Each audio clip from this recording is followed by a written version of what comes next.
the derivative of our flux with respect to time. Notice we did a space integral here. This we're going to have to do a time derivative. All right. There we go. Thank you. So let's figure out what this current is.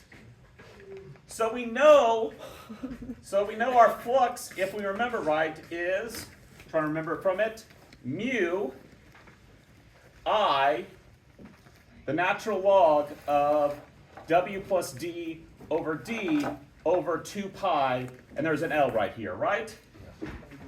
Now when we take the time derivative of this, which of these is the only thing that's a function of time? It's the I. So when we take the derivative of this, our EMF is going to equal a constant, another constant, another constant, another constant,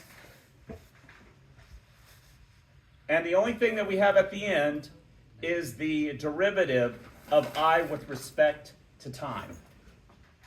And if our I function is this function, what is that derivative? Just negative D. So I know I'm going super fast, guys, but I have like limited time before they start looking for me and they started hunting me down. So that's how we get our EMF. Hey, if that's our EMF, how do I get my current? V is equal to IR. So we just take this entire thing, divide by R, and we have our current. Sorry, I'm going fast. Does that kind of make sense? We all good with that, everybody? Okay. So now we got Lenz's law. If you remember, Lenz's law tells us the direction of the current. It always opposes the change in the flux. So what it means is, this negative in front, all it means is that when we lose flux, we have to create a magnetic field to increase the flux. If we gain flux, we have to create a magnetic field that will decrease the flux. So I'm going very quick because I know this is kind of review. So when we go through this, we know that I is decreasing. Is that right? So what's happening to our flux? So our flux is going down, which means the opposing current has to do what, guys? So the induced current has to somehow increase the flux, right? Now remember the second right-hand rule.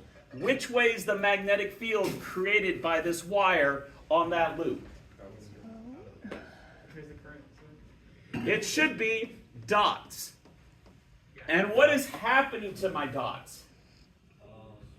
They're getting smaller. I'm losing dots. And according to Lenz's law, if I lose dots, what am I going to induce?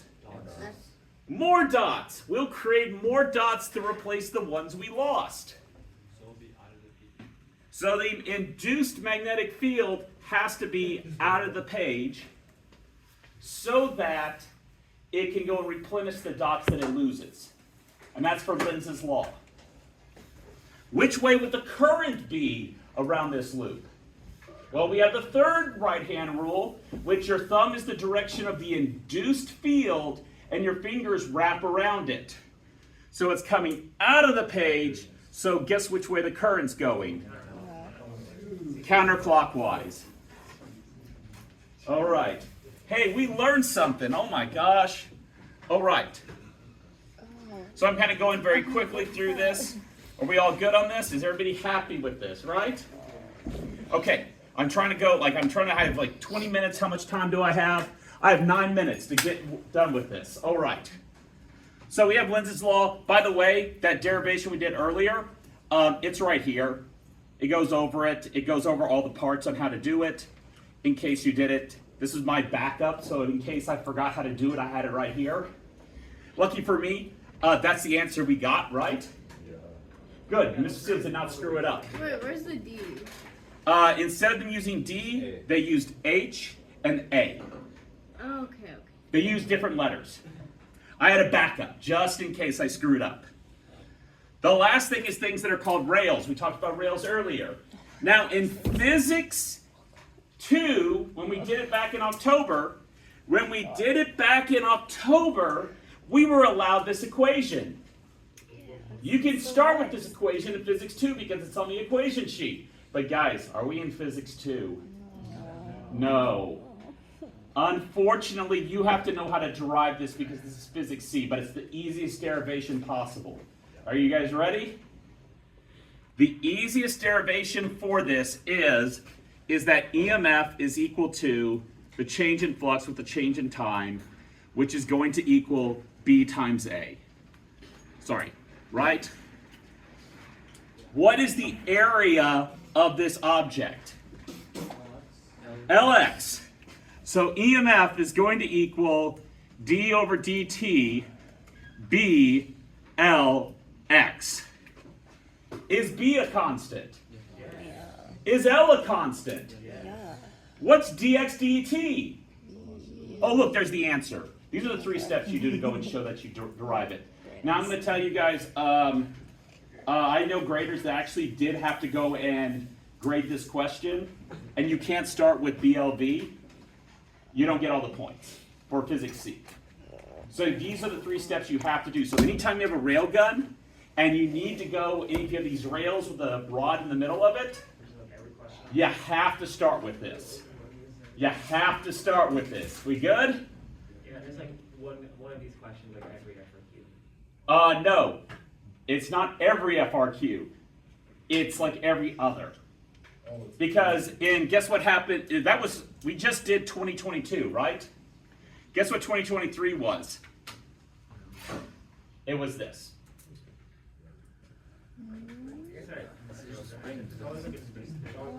Okay. So we have a rod that is being launched outward and it hits this magnetic field. Now, according to Lenz's law, if it's gaining flux, what is it going to try to do? It's going to be gaining X's, so guess what it's going to induce?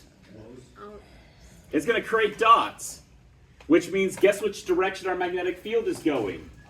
Or it's going out of the page, which our current means it's going this direction, which is counterclockwise. Now we get to do the first right-hand rule, our favorite one. If the current's going up and it's going into the page, which way does my thumb point, which is the direction of the magnetic force? It's going to the left.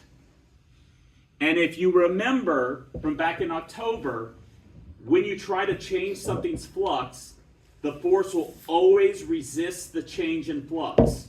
So if you're increasing the flux, the force will try to pull it back out of the flux. If you're decreasing the flux, meaning I'm squishing this thing in, it's going to push its way out. We all good on that? Oh, Beauty and the Beast. Yes, it's Beauty and the Beast, but yeah. Okay. It always resists the change of things. Okay, so at time B, I want to figure out what the current is. Now, I'm not going to go and write down the actual number. I'm just going to do the derivation to help you guys out, right? Because we can plug in numbers all day long, right? So we need to calculate the current.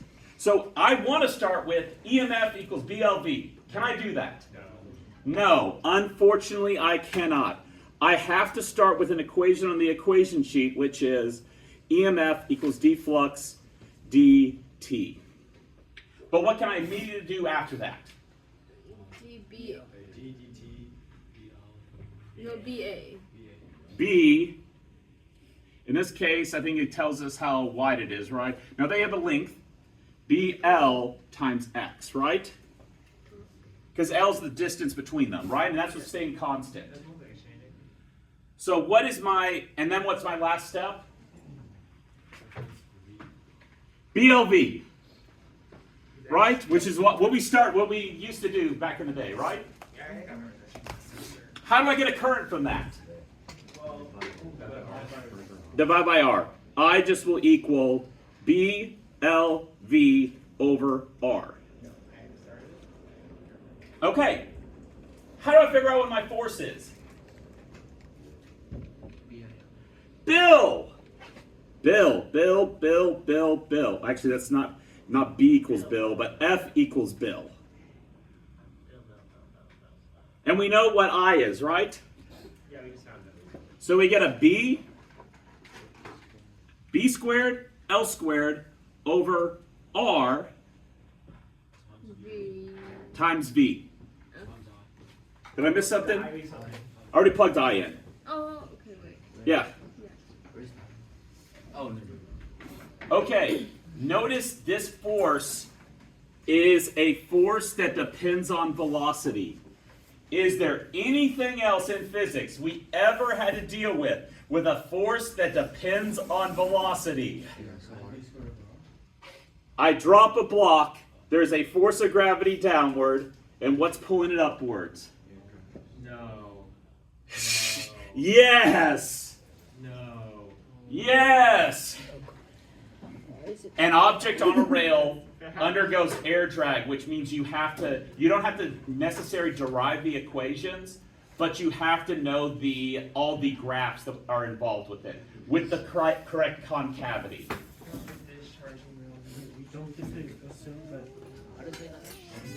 In physics, back in October we said the velocity we assume does not change that much. In physics C, guess what? The velocity is changing. Oh no, Mr. Seals. So let's see what happens to the velocity. Okay. So I'm going very quickly and we're just going to read each of the times. All right. It is pushed to the right by a spring. So velocity is a function of time. Now I'm going to tell you, this is a hard one. I'm just going to give it to you. The shape that's created right here is a quarter of a sinusoid. Because it's a mass on a spring, and what are masses on the spring as a function of time? What do they create? They create sinusoids. I'm going to tell you, AP is super generous on this. All they check for is that it's increasing and it's concave down. That's it. You do not need to know that it is a sinusoid for an object being launched by a spring. Okay. It loses contact and starts sliding to the right, and it has not reached the region yet. Is there any forces on it? So guess what? It's a straight line. It's constant. All right. It now enters this region with the magnetic field. What is it going to start doing? It's going to start slowing down, right? Because the force is going to oppose it. Now, back in physics 2, we would draw a straight line, right? But this is an air drag equation, right? If it's air drag, is it going to go in linearly decrease or exponentially decrease? So it has to be concave up. And then we reach our next region, where it enters this next region right here. And guess what? Same magnetic field. It just changed directions. But remember, Beauty and the Beast, right? Is the flux still changing? Yes. So it's still going to exponentially decrease. And then once it hits this last region where there's no magnetic field, what's going to happen? Nothing, because it's no longer, the flux is no longer changing, so it's constant. So these would stay, so this would still be exponential. So this has to be concave up, decreasing, and then it becomes horizontal. We all good on that? Why concave up again? Huh? Why concave up? Because it becomes so think of it like this. As it slows down, what's going to happen to the force? Decreases. What happens to the acceleration as force decreases? So that means the slope of this velocity curve has to go and decrease because the acceleration is decreasing.